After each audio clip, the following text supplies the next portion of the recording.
listening to Get Happy Hour. I'm your host, Carla Maree, author, speaker, and entrepreneur on a huge mission to make the world a happier place.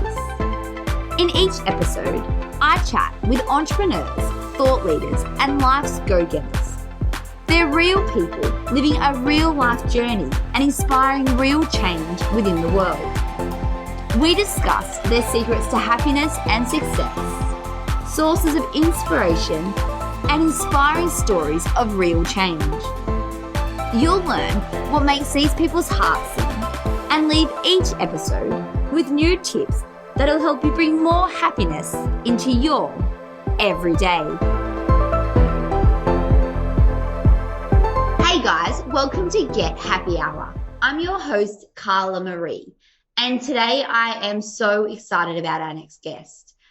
We all know that health has so many different areas, and this is one that I think we all neglect. Well, we don't know enough about it. And when I first heard about Daniel and his message, I was myself gobsmacked. So I just couldn't wait to invite him onto the show to share his learnings and his story with all of you. So let me tell you a little bit about Daniel. Daniel is an internationally recognized expert in EMF radiation, EMF shielding, and EFM health-related issues, with special focus on the effect of exposure from mobile devices, such as laptops, tablets, and cell phones. Daniel's concerns regarding the health impact of EMF emissions grew from over 30 years of engineering experience in the telecommunication industry, where he held a variety of executive positions. He's the co-author of Radiation Nation, The Fallout of Modern Technology. So without further ado, let me invite to the show Daniel. Welcome, Daniel. Thank you so much, Carla. I really do appreciate you giving me a chance to share with your audience some of the things we've learned over the years and stuff that does impact our lives every day, and we can't see it, we can't smell it, we can't touch it, but it's around us. So thank you again for letting me share with your audience today this subject. No worries. And just before we start, so I'm in Australia, in New South Wales, and where are you based? I'm in Florida, St. Petersburg, Florida. Lovely. USA. And how's the weather there today?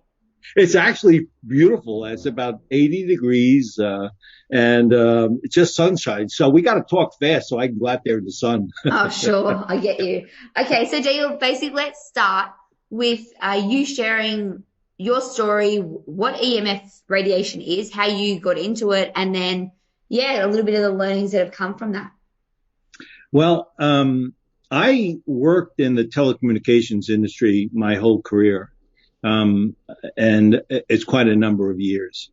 And I ran the technical laboratories for the largest telecom company in the world, actually, for years and years.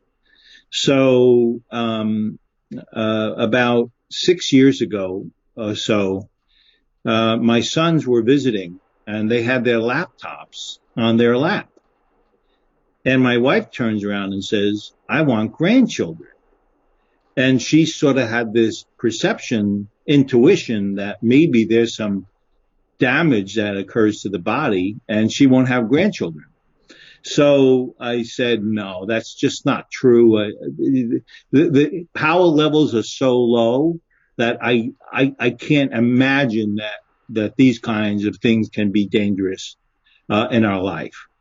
So I said, well, let me check the medical side and see if it's in fact true, and I can confirm my suspicion. Well, it's funny how that works. I looked into research side of the medical community about these kinds of things, and I was quite surprised to find out after about 3 to 4 hours, even back then we knew 25% of the male sperm becomes immobile. And I'm thinking, wow, that's like pretty serious stuff. And I was actually thinking to myself at that time, why don't we all know that there are these potential health issues related to, this device that we use practically every day? And so I went ahead and because I'm a mechanical engineer as well, and I ran technical laboratories and electrical side, I actually designed for my sons a shielding to protect their sensitive parts of the body. Their friends liked it, and so they wanted some. And all of a sudden, I began becoming a little bit of an expert about this stuff because I understood the electrical side. I also understood the medical side. And voila, I'm in the business, and now I share my knowledge and experiences worldwide, and I try to help people understand like the environment we live in. And oh, by the way, Carla, I still don't have grandchildren, so. Oh, right. Well, soon, hopefully. How old are your children? Actually, one's 45 and the other's 40, so it's not like they're young kids. No, but you still never know. Yeah, I keep on hoping. And now, Daniel, can you explain to us what exactly EMF is and where it comes from? Because I think, we're living in a society where we're only using our devices more, phones, laptops, computers. So for the people like myself that don't really understand that sort of thing. Okay, yeah, let's chat a little bit about that. Well, it turns out in nature, there's like, believe it or not, there's like two forms of electromagnetic radiation. One of it is the Earth itself. It generates a 10 hertz. It's a cycles per second hertz that actually emits into the air, and it's been there since the dawn of man. And it's a very, very, very low level thing, and it's a very low frequency. And the other, believe it or not, is the light all around us. When you look at the light, the colors, all those things are actually electromagnetic radiation. They're called visible electromagnetic radiation. You can actually see it. But again, it's been around us for so many years, since the dawn of man, that our bodies know how to deal with it. Although, as you may know, when you get really close to the very edge of the light spectrum at the ultraviolet level, it becomes potentially cancerous if you're exposed in the sun too much. You go get a suntan, and it can be pretty dangerous. A melanoma, and there are many other kinds of things that happen. So those are the two things that are exist in nature. We're not actually talking very much about that today. What we're going to be talking about is the stuff man has made. When you have a laptop talking to a Wi-Fi, there's a transmission of a signal from your laptop to the Wi-Fi. When you use a cell phone and you dial a phone and you make a call, a signal is transmitted from your cell phone to cell towers and then distributed throughout until it gets to the other end. So it turns out that this stuff that we're talking about today, and that we're learning much more about in terms of potential dangers to our health, is all the stuff that's man-made. It's really, and if you think about it, Carla, we've really only had this stuff in our lives maybe for the last 20 years, and only at a significant level in the last 10. When I used the cell phone 30 years ago and I made a phone call, I had no one to call. None of my friends had one. Oh, yeah. And we didn't grow up with them at school, right, like I didn't, the way the children are now. Yeah, exactly. And as you just pointed out, you can be a 6-year-old child and your mom gives you the phone to play with. And so all of a sudden, our society is using and has a dependency on these technologies, providing wonderful ways of communicating, but they're also at the same time potentially bothering our bodies, sometimes to an extreme. So what is it that actually is being transmitted? Well, think of your finger pointed up in the air and think of it as a transmitter. And at the very tip, there's this ball that emerges, gets bigger and bigger and bigger and bigger. It keeps on going, multiple balls going out into the air. Well, that's called an omnidirectional transmission. And that's what's happening. It goes in all directions. When you make a phone call, you dial something for a cell tower that can be many, many miles away.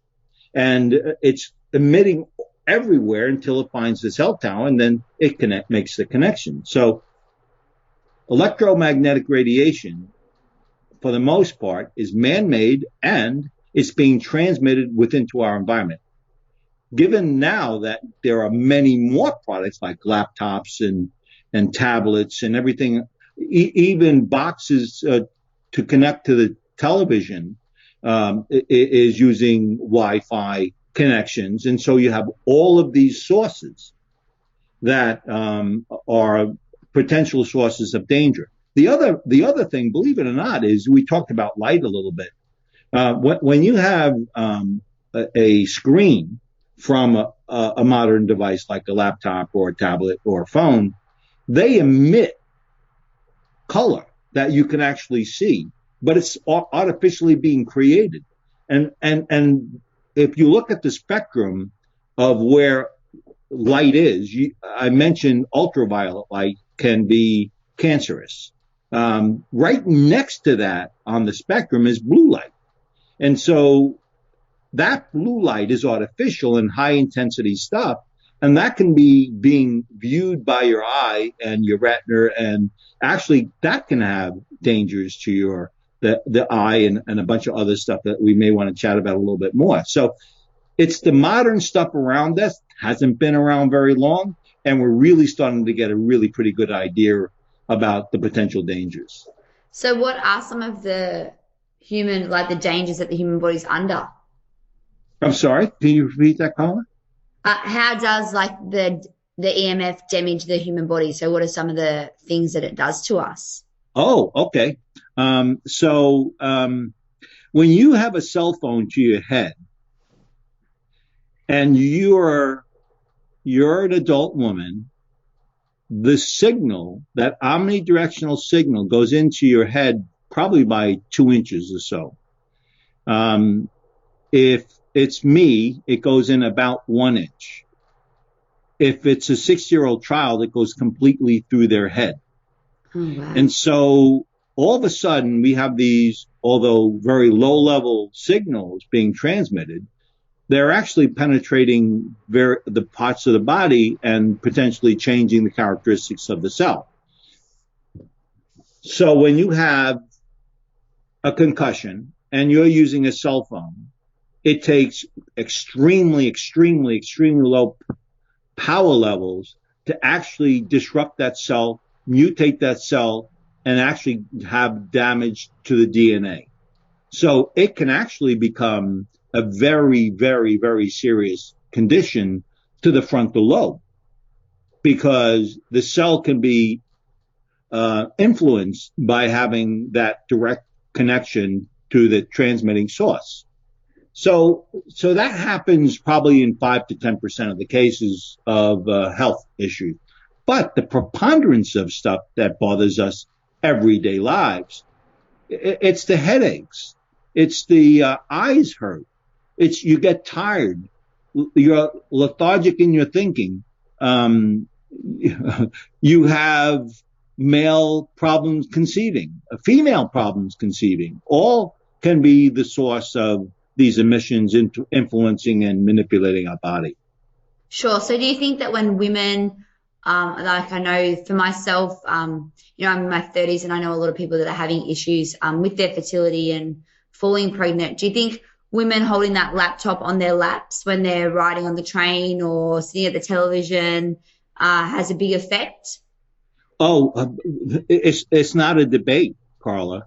We know from a fairly large statistical study in Europe 5 years ago or so that the female groin area is, because of its very sensitive nature, the body in the brain, in the heart, and in the groin area is most sensitive because it's very soft tissue.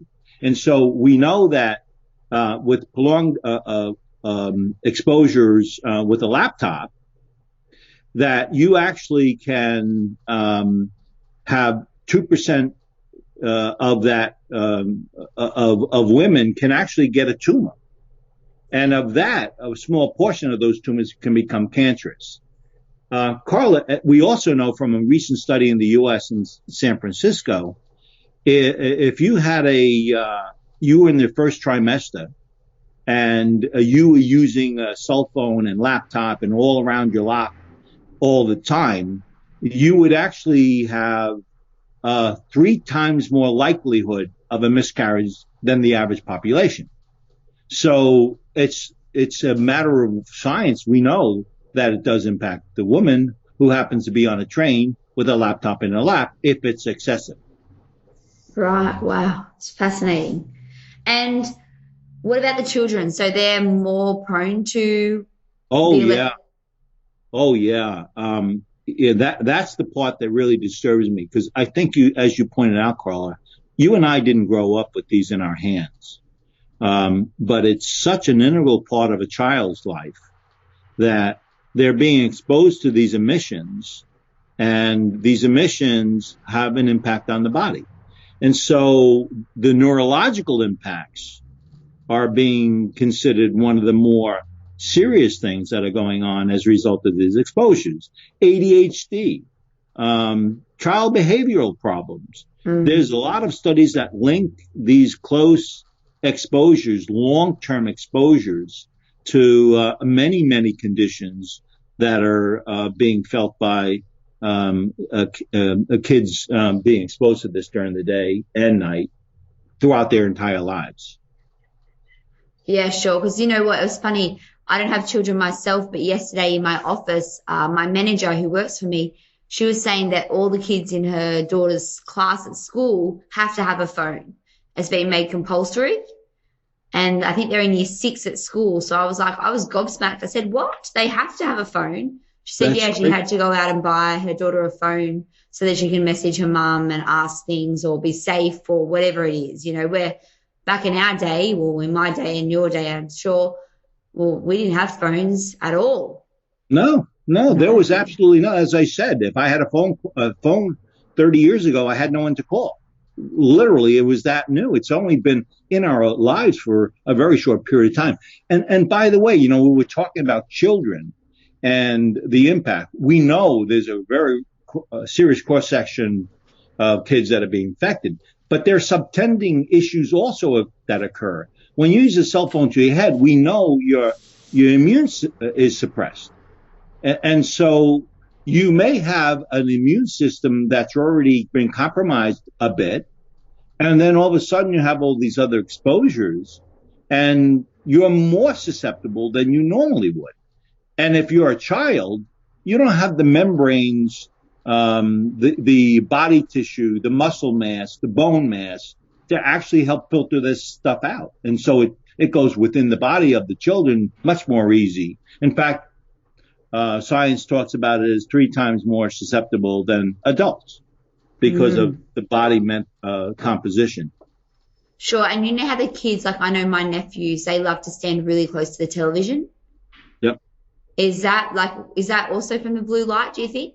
Yeah, that's actually blue light. Yeah. And all the modern technology we have today, they have these diodes, and they have a high intensity diode that generates an emission. And when it's blue, it really bothers the eye. And here are a couple of things that you worry about with that. We know that you can have premature macular degeneration.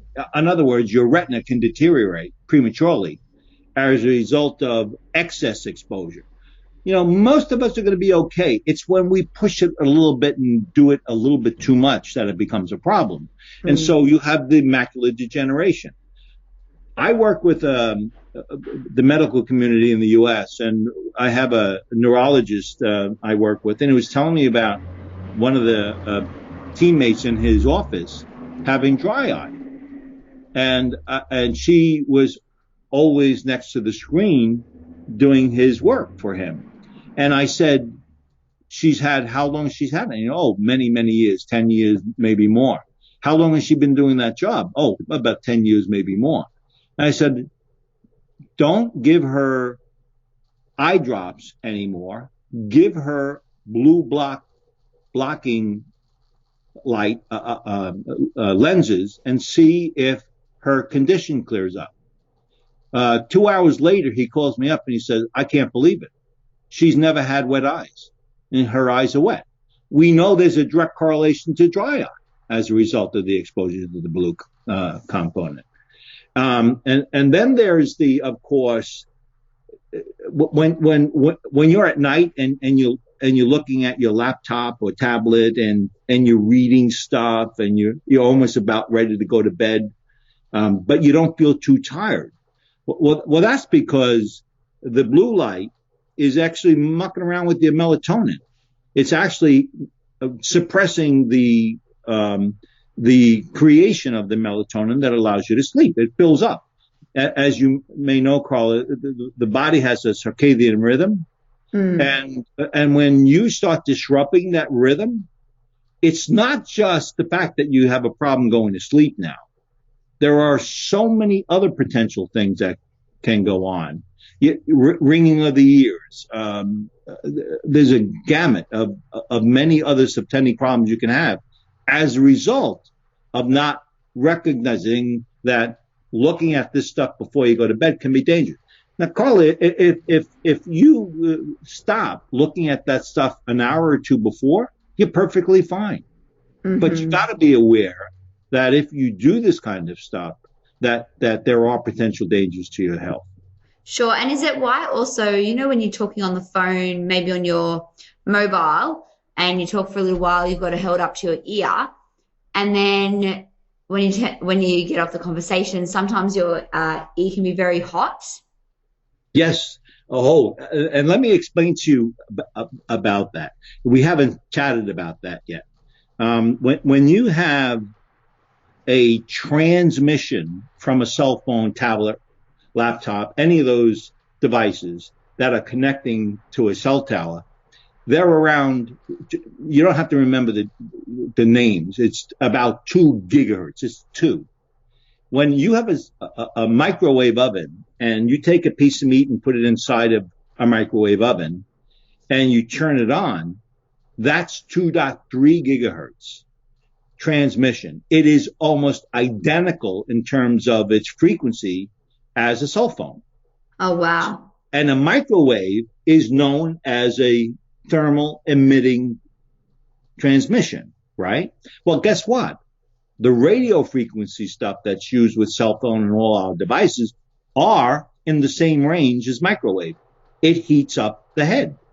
And by the way, what's really interesting is that it's women that it bothers more than men.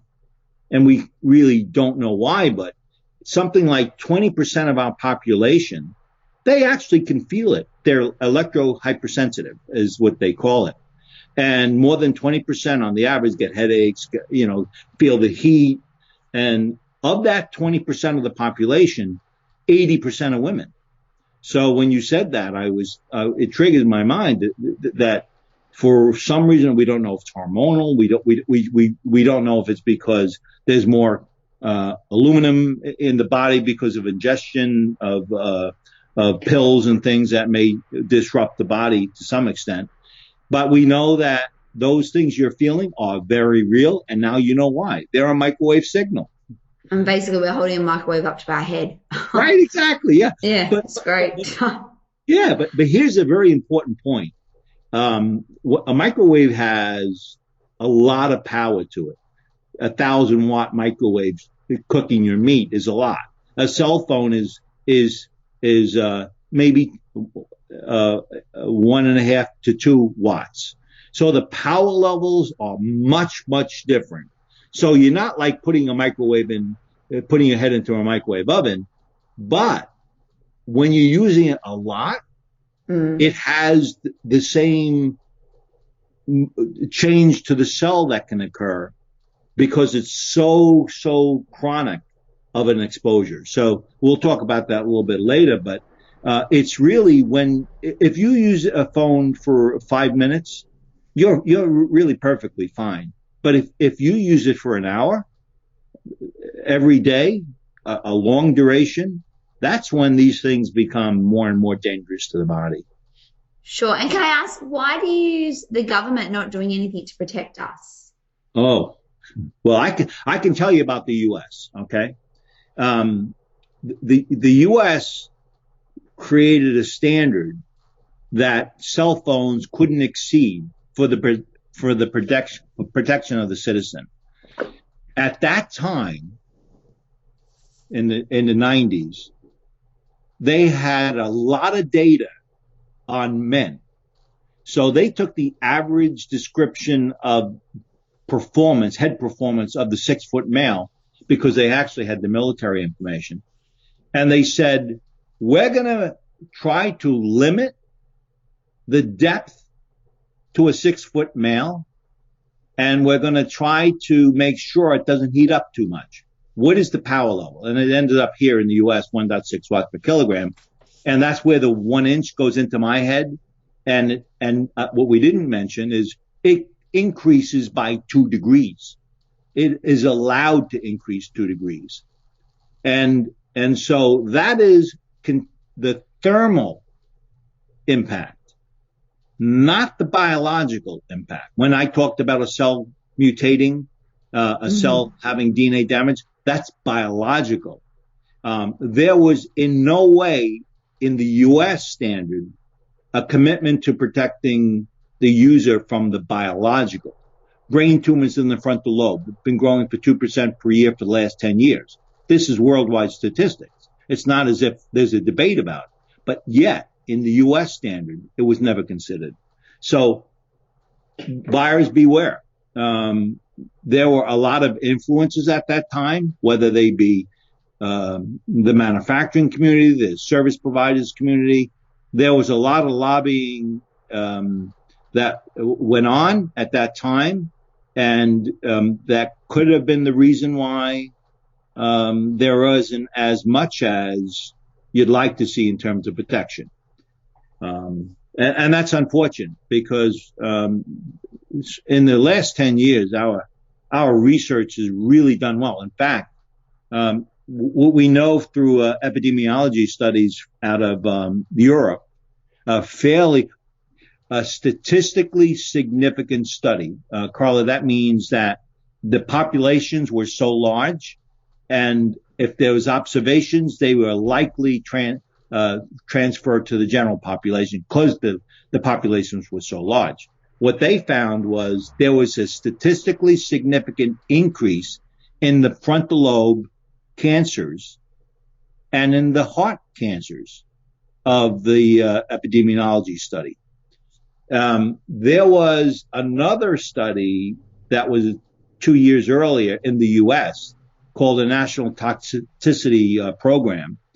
And that was where our federal government went and said, we got to either prove or disprove that there's a relationship with cell phones and the use of cell phones and health.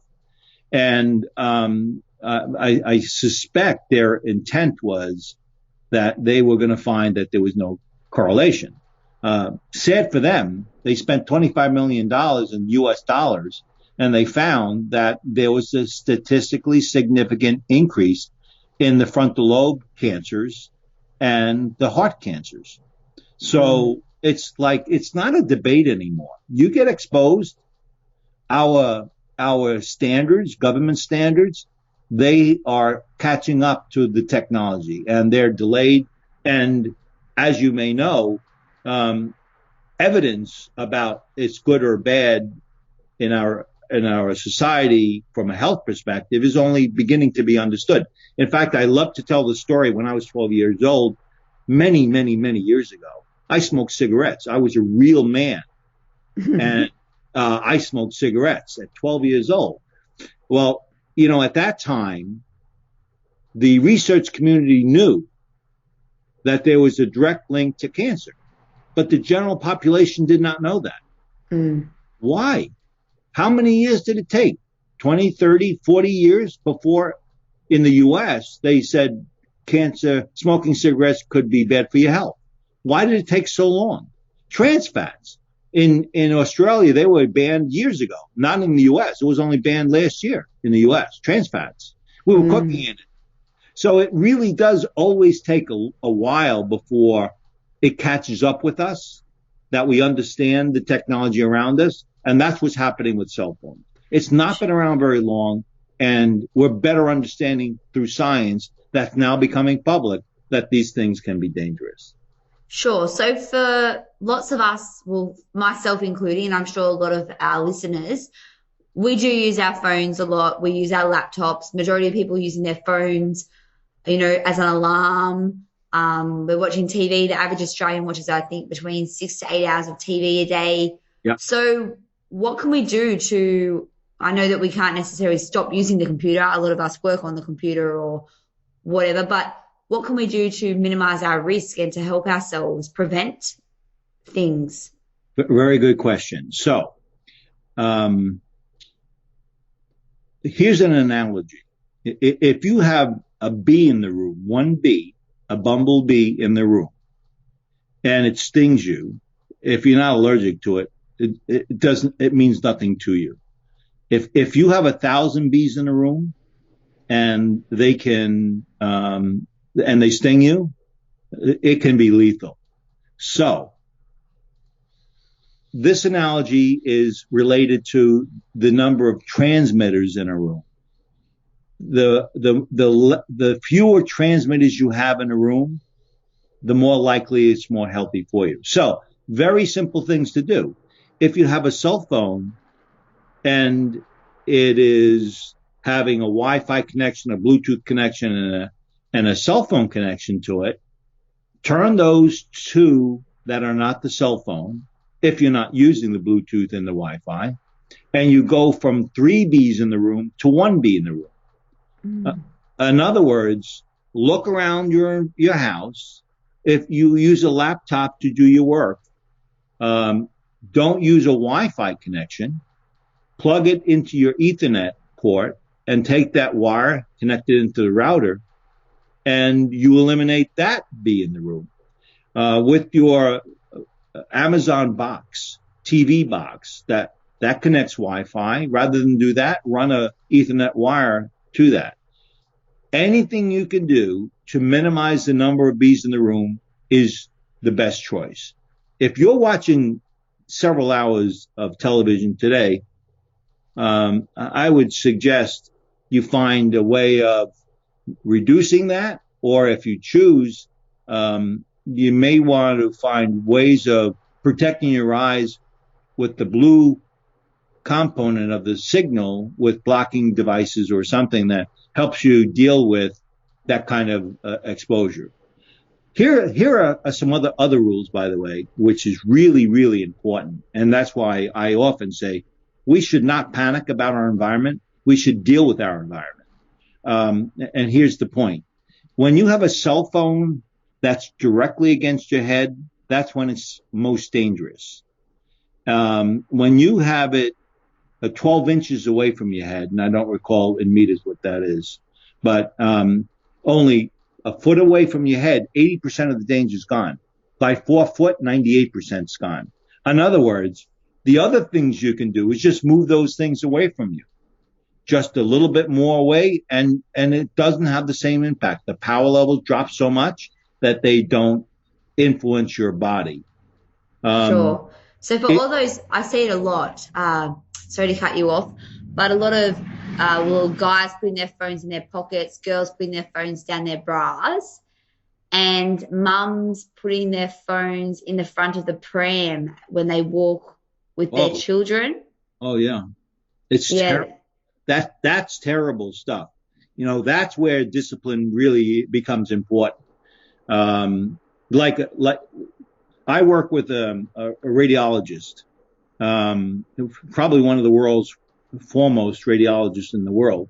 And he knows his world, and I sort of help him try to think about my world a bit. And I talked about 12-year-old girls putting these cell phones in their pants pocket, and that because it's so close to the womb, it can influence the egg, and it can mutate or DNA damage the cell. And he scoffed at me that would be true. And about 2 years later, he called me up and he said, I had a young woman. She just had a child. The child passed almost immediately, and the child had several very, very strange damaged DNA. And he said, I couldn't understand how that could be.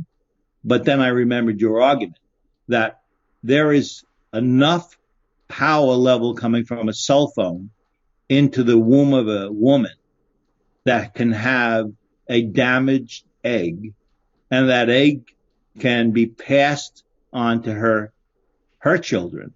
And believe it or not, it can be passed on to the subtending generation as well if it doesn't have a serious damage. So when you have these things close to you like that, those are the potential dangers you have. Another thing you want to do too, Carla, is, if you want to, you have your Wi-Fi on, and at night when you go to bed, you can get a little timer, a $10 US dollar timer that turns it off when you go to bed and turns it back on when you wake up. So that little inexpensive investment keeps your house reduced bees in that environment. And that is simple to do and actually reduces exposures. And makes great sense. Yeah, and finally, never ever have these things in your bedroom. I was talking with a really bright woman on a podcast maybe 9 months ago, maybe a year ago, and I was telling her, get these things out of your bedroom. She had a router in the bedroom. She had the cell phones close to her, and I said, your melatonin is being disrupted.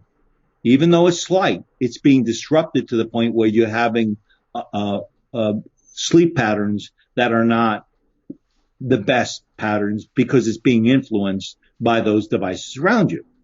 And she was very nice and polite and said, oh, we got to worry about that, don't we? And I said, yeah. And then 6 months later, she calls me up and she says, I cannot believe it. My husband and I took that stuff out of our bedroom and we're actually sleeping throughout the night. So here's a case in which she did what I suggested and her sleeping patterns improved almost immediately. Because, and I definitely agree, because I used to sleep with my phone next to me. Yeah. And then when I'd first discovered you and heard about you, what all this stuff is, and I freaked myself out. So I definitely put my phone outside my room and got myself an alarm. And I think I'm sleeping better definitely from that. Yeah. Yeah. There's no question that little bit of exposure really has a big impact. And so, yeah, those kind of little simple things you can do can have a major influence. And again, when I worry about the circadian rhythm of the body more than I worry about you not sleeping right away, because there can be all sorts of subtending health issues that are related to the fact that you're not having a sleeping pattern that's consistent and balanced stuff. There's a part of the brain that deals with balance and seeing with eyes. There's a common area, and we know for sure that's part of the brain that's actually being influenced by these exposures. So by taking those exposures away when you can, you actually reduce the potential impact to your body. Sure. And do you think it's better for us to be using earphones when we're talking on the phone? Or Well, is it the same as holding it up against your head? Okay. I'm going to indirectly answer that question. First, I want to tell you, a cell phone, as I mentioned, is 1.6 watts per kilogram. That's what it is in the US. I think it's 2.0 in Australia. That's really not a very strong level.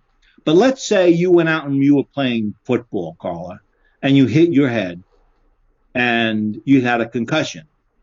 When you have a concussion, you have a blood-brain barrier that is actually compromised oftentimes. In other words, there's this natural protection within the body that's actually now been disrupted, and you no longer have that kind of protection. We know from scientific research that 0.1 watts which is 15 times less than 1.6 watts, can actually mutate the cell. To give you an idea of what that means is when you have a Bluetooth earbuds on, that's 0.3 watts per kilogram.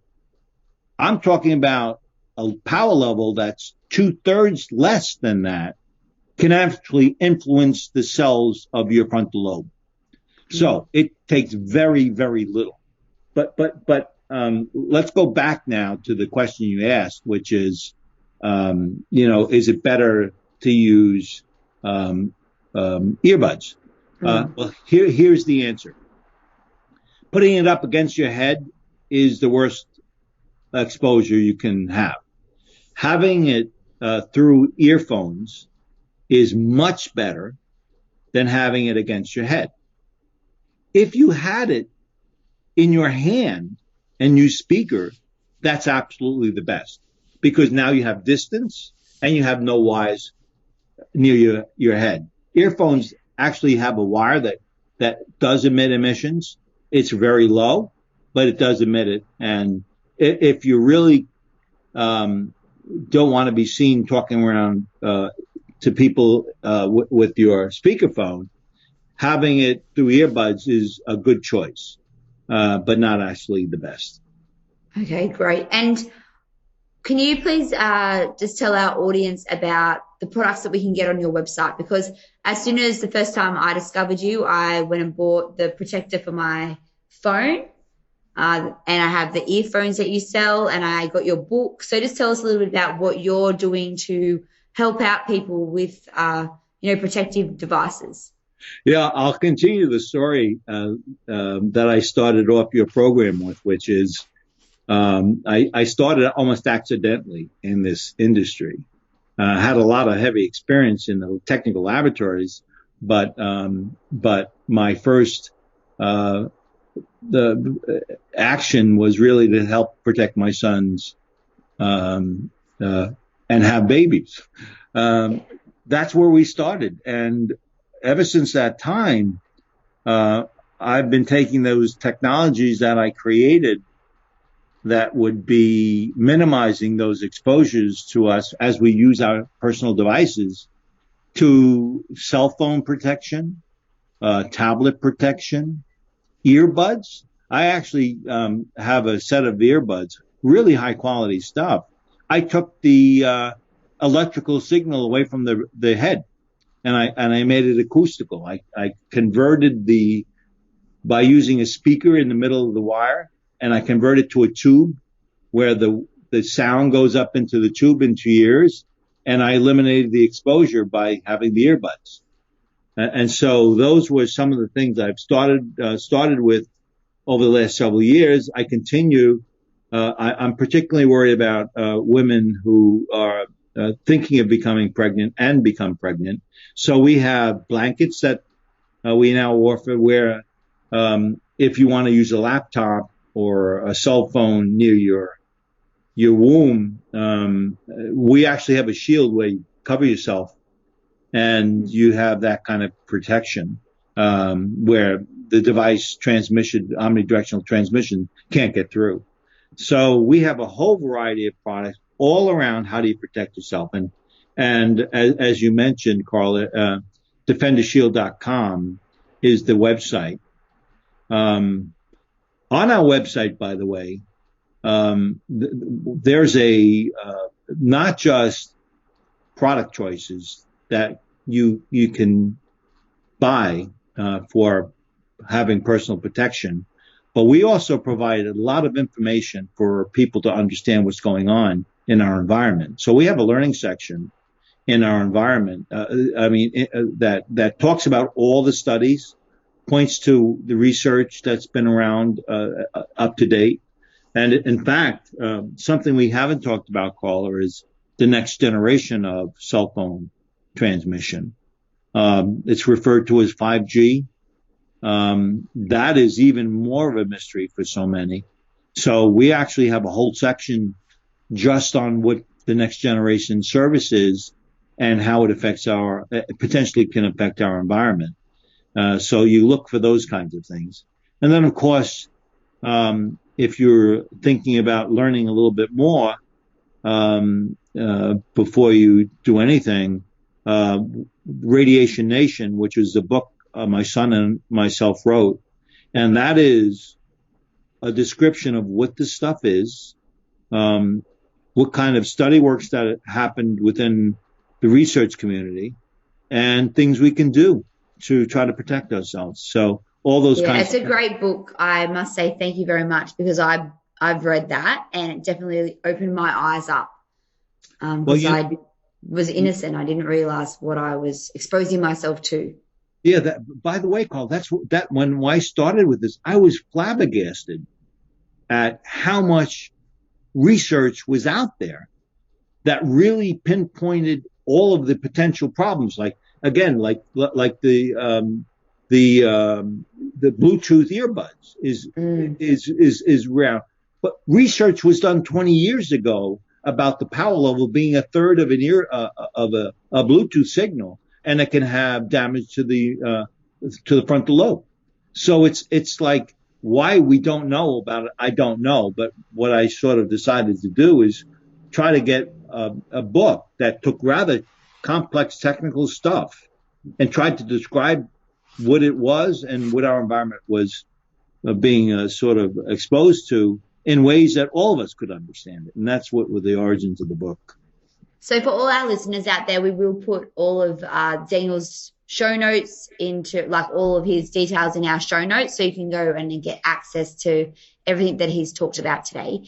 So Daniel, just before we finish up, there's a few questions that I'd love to ask you that I ask all the guests that come on my show, if you don't mind. Okay, no problem at all. So I'm a huge lover of teaching people a little bit more about learning to make a conscious decision every day to do things that make them happy, to find more joy in our lives. So what would your definition of happiness be? Believe it or not, I love exercise. I love yoga. I love things that take me away from an office environment and help me maintain health. And so for me, it's real. I love yoga.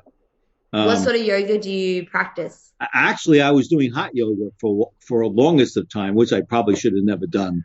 The rooms were like 108 degrees, and you really sweat a lot. I loved it, but I probably shouldn't have been doing it. But I love the power yoga. I actually have a yoga school myself. We teach hot yoga as well at my studio. Yeah. It sort of neutralizes the day. It brings you down. You begin relaxed, and you had exercise. And by the way, when of course, when I was growing up, no one in sports would ever do yoga, and so I, of course, stayed away from it for so many years. But now, in hindsight, it is the best form of education and health. Sure, and it makes you feel amazing. It does really make you feel. I teach every day, and not one day I walk out of there thinking, I wish I didn't teach that class. Right. I always feel so uplifted myself. Yeah, it's amazing how that is. And do you practice every day? Twice a week. Oh, good, wonderful. I try to. And what are 3 things in your life that really bring you a huge amount of joy, make you smile from the inside out?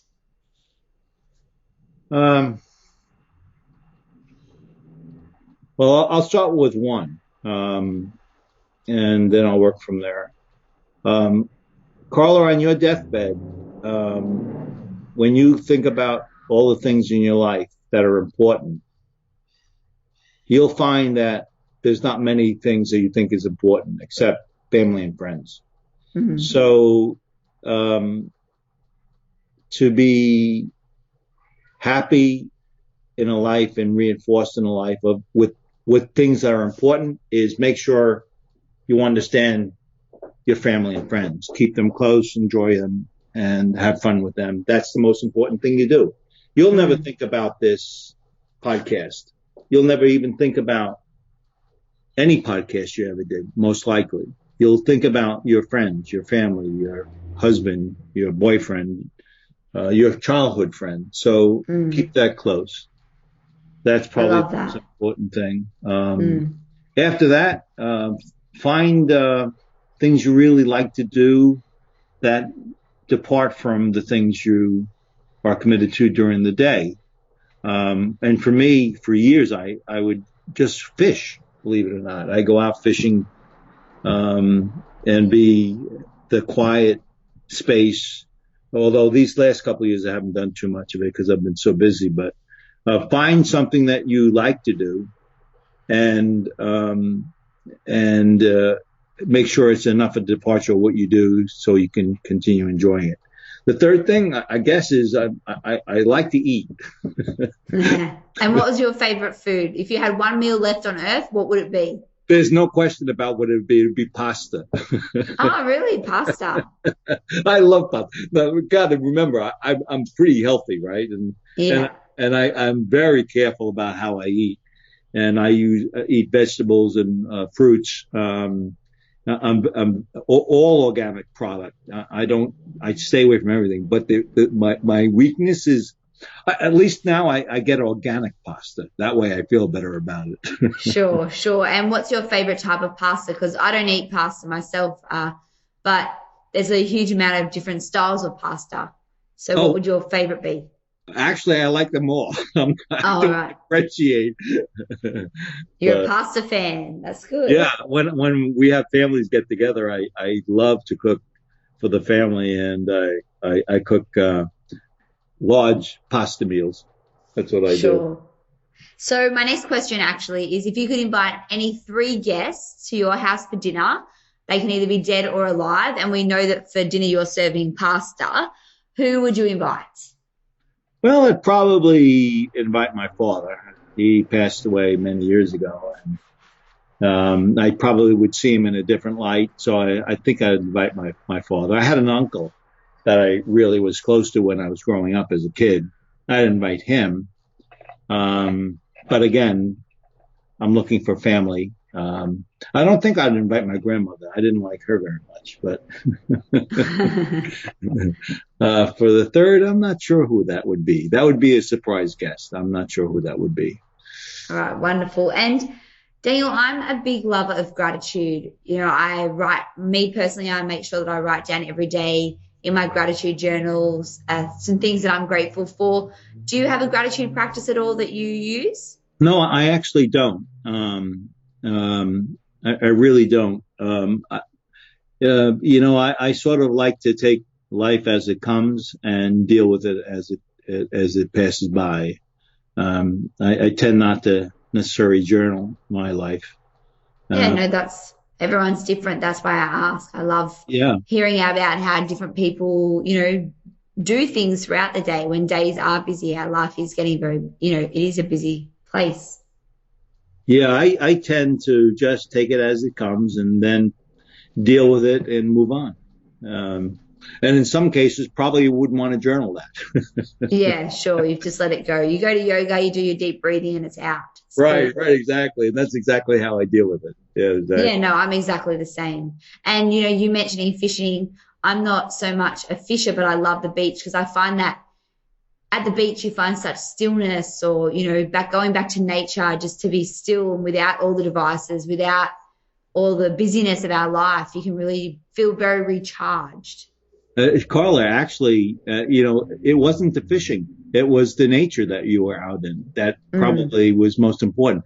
One of the most memorable moments of my life was when I went out to the beach. It was 5 o'clock in the morning. The sun was coming up, and it was really, really a warm, calm day.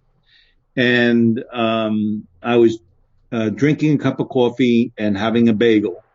And even though it was a very, very simple thing I was doing, it was so memorable and so mm. peaceful. So I think it's more the nature, going back to nature, that was the draw with my fishing. Sure. And I think it is those magic moments in each and every day that make our life what it is. Yep, yeah, that's Yeah. right. It's a culmination of all those instances in life that Hmm. creates your life. Yeah. And just taking time to stop and to enjoy the magic moments, I think, is what's really important as well. Oh yeah, absolutely. And that's my point is most of life is not filled with heavy duty drama. Very, very important contributions you make as an individual.